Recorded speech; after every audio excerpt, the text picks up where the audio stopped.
Olá, meus queridos do sétimo ano, tudo bom? Vamos para mais uma aula, né? Nossa aula número 22. E começando aqui a apresentação.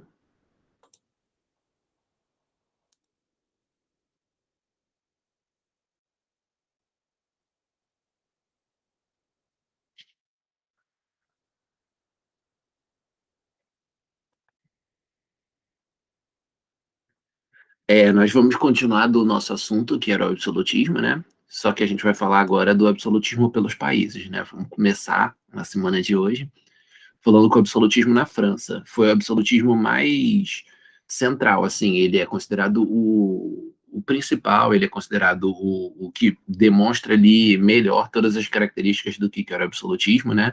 Principalmente no reinado desse cara aqui, deixa eu dar um zoom, que é o Luís XIV. Ele é considerado o maior exemplo de rei absolutista, o que encarnou todas as características, né, esse controle absoluto da sociedade que mandava em todas as coisas, quando a França estava rica, com dinheiro. Cliquei aqui no que não era para clicar. Foram surgindo ali em momentos diferentes os absolutismos, né? E o da França foi quando ela venceu a Inglaterra na Guerra dos 100 Anos, então o rei ficou bastante poderoso e pegou todas essas características aí de mandar no exército, mandar na economia, mandar em tudo ali do país.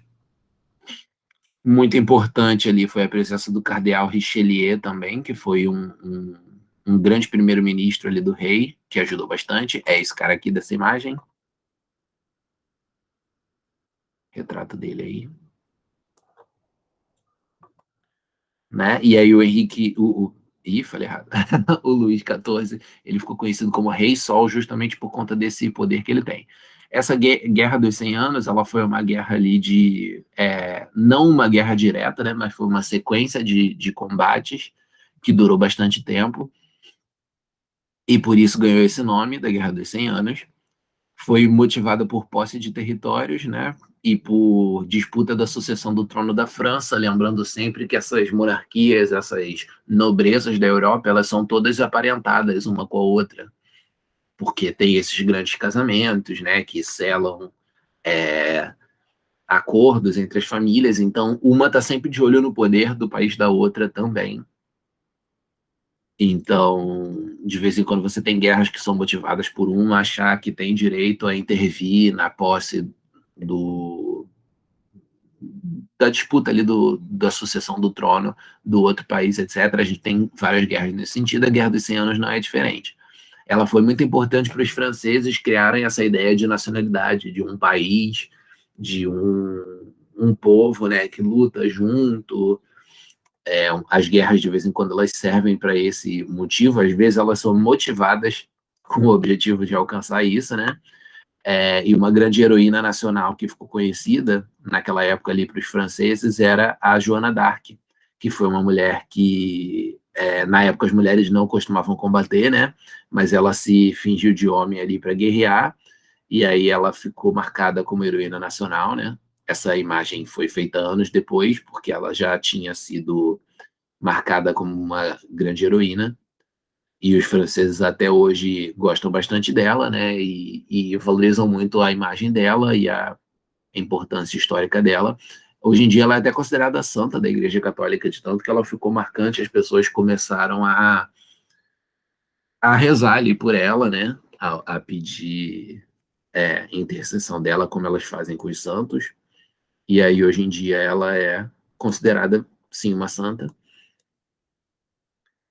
E essa sociedade da França, ela alcançou o molde, né, principal, ela alcançou as características de marcantes ali do que era uma sociedade do absolutismo, né? Essas palavras antigo regime que eram usadas ali, foram usadas quando o absolutismo estava no final dele, né, e já estavam propondo uma outra coisa, que seria o novo regime, porém elas pegaram, né, e hoje em dia a gente chama todo esse período do absolutismo, que foi um período longo, de centenas de anos, como o período do antigo regime, mas vamos lembrar que essa é uma palavra que surgiu depois. Na época que o antigo regime estava funcionando, ninguém chamava ele de antigo regime, porque era a própria época, né? Não tinha como ser antigo. Então, era uma sociedade rígida, assim, marcada por uns grupos sociais fortes, assim, que eram chamados de Estado. Era praticamente casta. Tem gente que gosta de chamar de casta. Eu acho que não é exatamente a mesma coisa que você tem na Índia, por exemplo, com as castas indianas. Mas é importante a gente relevar que não tinha muita mobilidade social. Não era que nem hoje em dia, que nada impede no papel de uma pessoa pobre ganhar dinheiro e virar rica. Embora existam as dificuldades de você conseguir se fortalecer economicamente, né?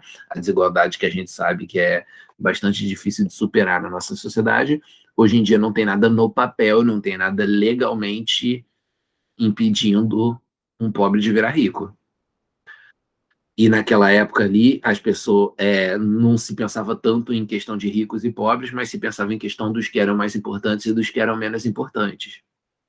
E essa era uma parada muito rígida, normalmente determinada pelo nascimento. Se você nascia servo, você nascia terceiro estado, que eram os caras menos considerados menos importantes ali, você tinha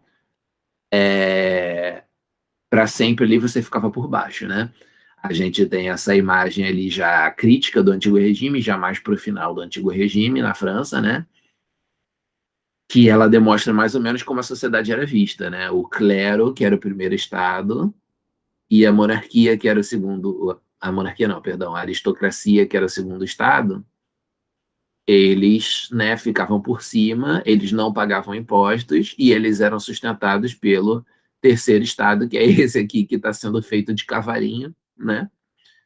Que acabavam sustentando todo mundo e eram a maior parte da população, era cerca de 97% ali da população, mas eram eles que trabalhavam, pagavam os impostos e sustentavam a monarquia e pagavam os dízimos que sustentavam o clero, né? Esses dois grupos eram privilegiados, costumavam viver no lucro, costumavam viver ali no luxo e naquelas, né, riquezas ali. Olha para esse quarto aí, que era o quarto da rainha, no Palácio de Versalhes, lá na França, era o Palácio da Monarquia, né? Então era muita chiqueza, era uma parada muito, muito rica, sustentada com o dinheiro dos outros, né? Com o dinheiro do terceiro estado, que era quem trabalhava. A pirâmide social, né? Que é como a gente costuma representar esses grupos, né? Você tem o primeiro estado, que é o clero, o segundo estado, que é a nobreza. Então eles tinham terras, cargos, prestígio, privilégios e isenção fiscal, não pagavam impostos. E o terceiro estado, que era composto de um monte de gente, burguesia, camponeses, sans-culottes, que eram os trabalhadores urbanos, eles tinham ali as obrigações e os impostos. Isso aqui era como era no papel oficialmente, né? Então é a representação mais tradicional que você tem ali, desde a Idade Média já era considerado esse o sentido da coisa, né? O clero era responsável por levar as pessoas para o céu, a nobreza era responsável por, quando tinha guerra, ela administrar ali aquelas guerras e lutar, né? E aí, conforme o absolutismo foi se formando, você foi criando os exércitos profissionais, então a nobreza foi perdendo essa função e ela foi ganhando apenas a função de administrar, que na verdade era a função de usufruir ali do Estado, né? E o terceiro estado sempre teve essa ideia de que era quem trabalhava, quem ia produzir a alimentação de todo mundo, as riquezas que abasteciam aquele território. Porém, no absolutismo, o rei cresce tanto em importância que já tem uma galera que passou a representar a pirâmide social dessa forma: o rei por cima, depois o clero, depois a nobreza, depois os servos. E a gente também pode qualificar um pouco quem é que fazia parte de cada um desses grupos, né? E a gente vai chegar numa pirâmide como essa daqui, que eu acho que é a pirâmide mais legal, assim. Você tem por cima a coroa, que representa o rei, mandando em tudo, né? Depois o clero e a nobreza, por mais que o clero fosse o primeiro estado no papel, existia uma certa disputa ali. Os nobres não acatavam diretamente as ordens da igreja mais, né? É mais ou menos ali como a gente falou na última aula sobre a razão de Estado, sobre essa ideia de que as coisas do governo, as coisas ali da nação, do país, elas podem ter precedência sobre as coisas religiosas. A igreja não tinha mais que mandar no governo, embora ela ainda fosse considerada importante, ainda era todo mundo católico lá na França e em vários outros países da Europa que tinham sistemas parecidos com esse aqui que a gente está falando. Então, essa pirâmide aqui que coloca o clero e a nobreza mais ou menos um do lado do outro, eu também acho que é uma representação bem legal da gente fazer, para a gente entender como era a sociedade. Lembrando também que dentro do clero você tinha o alto clero, que eram os que nasciam nobres, e, portanto, eles continuavam poderosos dentro da igreja, eles eram os grandes cardeais e papas, né, os que mandavam. E você tinha o baixo clero, que eram os que nasciam mais abaixo da sociedade e que eles eram quem estava ali no dia a dia, rezando missa para o povão, né? Vivendo e trabalhando ali dentro dos mosteiros. Era o clero menos poderoso assim, mas ainda assim eles tinham o privilégio de não pagar imposto, por exemplo. E a nobreza, que se dividia, podia ser dividida assim entre nobreza de espada, que eram os nobres de nascimento, de longa data, com famílias de nobreza de muito tempo, desde a época lá da Idade Média, na qual eles de fato guerreavam, e a nobreza de toga, que era como você chamava burgueses, ou seja, né, povão aqui, terceiro estado, que conseguiam fazer dinheiro com o seu comércio, com suas atividades econômicas, e que acabavam comprando títulos de nobreza. Ao longo de todo esse período aí do absolutismo, o Estado da França ele chegou a ter problemas econômicos em vários momentos, quando ele entrava em guerra e ficava difícil de financiar aquela guerra e coisas desse tipo. Então, para ele continuar tendo dinheiro, às vezes ele precisava de burgueses que comprassem, né, títulos de nobreza, comprassem territórios e acabassem ficando fazendo parte dessa nobreza. Só que mesmo eles entrando para essa nobreza, eles nunca eram considerados tão importantes quanto os nobres históricos, né? Os nobres de espada, que eram os nobres de mais tempo. E mesmo entre essa nobreza de espada, a gente ainda pode dividir a nobreza cortesã, que eram aqueles que estavam ali na região ali próxima, Paris, Versalhes, próximo ali do rei, né? Os que estavam bem próximos do rei, faziam parte do dia a dia dele, frequentavam os eventos todos ali do palácio e tal, e os nobres que eram mais distantes, que tinham sua terrinha em outros lugares do território, que eram a chamada nobreza provinciana, nobreza que mandava nas províncias, né? Nos seus lugares afastados do centro ali do poder. E o terceiro estado, que era o maior, 97% da população, né, ele também pode ser dividido por todas essas diferentes galeras que faziam parte disso, né? Então a burguesia eram os principais, porque eram os que conseguiam ficar ricos, e de vez em quando eles podiam até passar numa das poucas mudanças de grupo social que você podia fazer nessa época, né, passar a ser nobres. Mas vocês também tinham os lavradores, vocês também tinham os artífices, né, os artesãos, a galera que construía coisas, né, por si própria, os trabalhadores braçais, fossem do campo ou fossem da cidade. Quando eram os da cidade, eles costumavam ser chamados de sans-culottes, ou seja, era todo o povo, né? Então você tinha uma grande diversidade de grupos, porém todos eles eram agrupados meio que de uma forma artificial dentro desses três estados: clero, nobreza e povo. É o que o nosso livro está contando aqui, né?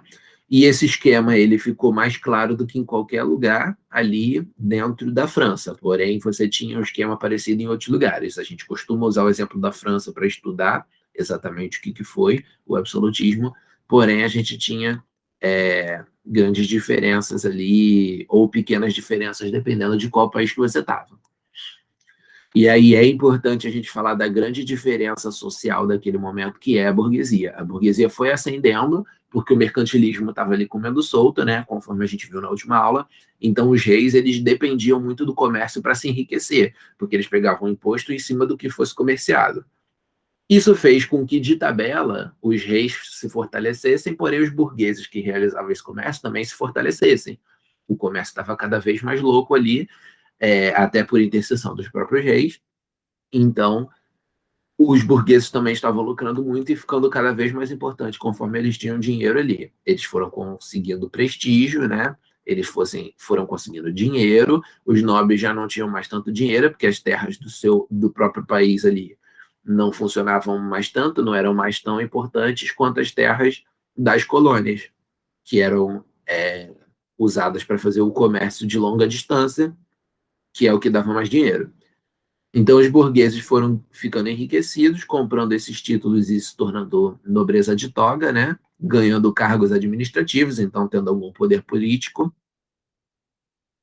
E isso foi gerando uma certa mobilidade social, aquele esquema de três grupos, primeiro, segundo, terceiro estado, que era para ser rígido quando ele foi criado, foi deixando de ser tão rígido ao longo do tempo. Então, quando você estava ali no final do absolutismo, lá para o século XVIII, você já tinha uma rivalidade grande entre os nobres que queriam manter sua posição do, como os que estavam ali acima e a burguesia que queria ascender socialmente. Não quero dar spoiler, né? Mas isso já é a grande treta que vai dar lá depois na Revolução Francesa e em todas as mudanças desse esquema de absolutismo, não apenas na França, mas em todos os lugares ali, ok? A gente vai ver mais detalhes sobre todos os outros lugares na próxima aula. Então, pausa e faz o exercício aí da próxima página 295, que eu vou corrigir já já, ok? 3, 2, 1, pausou. E voltamos com a nossa correção. Explica a relação do primeiro-ministro Richelieu com o absolutismo francês. Junto do rei da França, ele aplicou algumas políticas que fortaleceram a monarquia francesa, com arrecadação de impostos, enfraquecimento do poder da nobreza dos diversos locais, né, de forma que eles tivessem que ficar sob controle do rei. E, de fato, foi esse momento aí do Richelieu com o Luís XIV que fez com que a França virasse uma monarquia absolutista de fato. Complete a frase: a Guerra dos 100 Anos foi um conjunto de batalhas entre franceses e ingleses pela sucessão do trono francês e pela conquista de territórios franceses. O primeiro estado era o grupo composto pelo alto clero e baixo clero. O segundo estado era o grupo composto pela nobreza cortesã, nobreza togada e nobreza provincial. E o terceiro estado era o grupo composto pelo povo francês, a galera toda que sobrava, né? Incluindo burguesia, artesãos, camponeses, sans-culotte, eram os únicos que pagavam impostos. Se te expliquei as consequências da ascensão política da burguesia, né? Maior mobilidade social, possibilidade de comprar título de nobreza, rivalidade entre os membros do segundo e do terceiro estado, ok? Agora vamos para a nossa folhinha, que vocês já fizeram, né? E se vocês não fizeram, pausem e façam agora.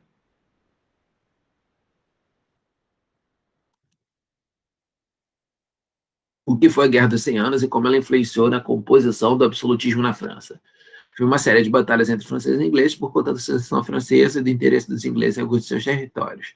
Ela é considerada a última guerra da Idade Média e a primeira da Idade Moderna, ajudando a compor o Estado Nacional absolutista na França, pois ajudou a construir o sentimento de nacionalidade entre os seus habitantes. Então, aceitar o poder do rei, aceitar que a França é uma coisa unificada, isso aconteceu muito ali por conta dessa guerra. Como era composta a sociedade do antigo regime, e explique quem fazia parte de cada estado. A sociedade francesa do antigo regime estava dividida em três camadas rigidamente separadas, chamadas de estados. Em primeiro lugar estava o clero, composto de religiosos mais ou menos importantes, alto e baixo clero, da Igreja Católica. O segundo estado incluía a nobreza, fosse ela a nobreza cortesã, que eram os que estavam próximos ali do rei, né, na capital, provincial, que era quem estava afastado, ou a nobreza de toga, que eram os ricos que compravam título de nobreza, burgueses. O terceiro e menos poderoso estado incluía todo o resto da população, cerca de 97%, que era obrigado a sustentar os outros dois estados com seus impostos e dízimos. Faziam parte dele grandes e pequenos burgueses, artesãos, camponeses e trabalhadores pobres urbanos, conhecidos como sans-culottes. E como a seção da burguesia complicava a organização social estabelecida na França absolutista, foi política e culturalmente falando, você tinha uma superioridade do primeiro e do segundo estado sobre o terceiro. Porém, o fortalecimento do comércio mercantilista fez com que a burguesia crescesse economicamente, né? e aí o Estado monárquico recorreu a eles para resolver seus problemas financeiros, vendeu para eles os títulos de nobreza. Assim, você tinha os nobres de espada, né, que eram os originais, fossem cortesãos ou provinciais, e os nobres de toga, que eram os novos burgueses que ascenderam. Então, foi tendo uma rivalidade, né, um incômodo dos burgueses que foram vendo que o direito dos nobres de espada era um negócio antiquado, já que essa diferenciação era meramente uma questão de uma lei que estava ali no papel, né, coisa que estava no papel, e uma isenção de impostos que era puro privilégio. Então, o terceiro estado foi ficando boladão com isso, e isso levou ali ao antigo regime ruir no seu final ali. Mas isso é lá na frente, não precisamos mais falar tanto disso. Ok? Voltamos aqui, fechamos a nossa apresentação, e eu espero que a aula tenha sido legal. Não deixem de ir estudando aí durante a semana, né? E se penetrando em não ficar apenas com a nossa aula, né? Vocês estão com tempo livre aí na casa de vocês para pesquisar mais sobre o assunto, e se informar e etc. Ok? A gente se vê semana que vem e é isso. Abraço.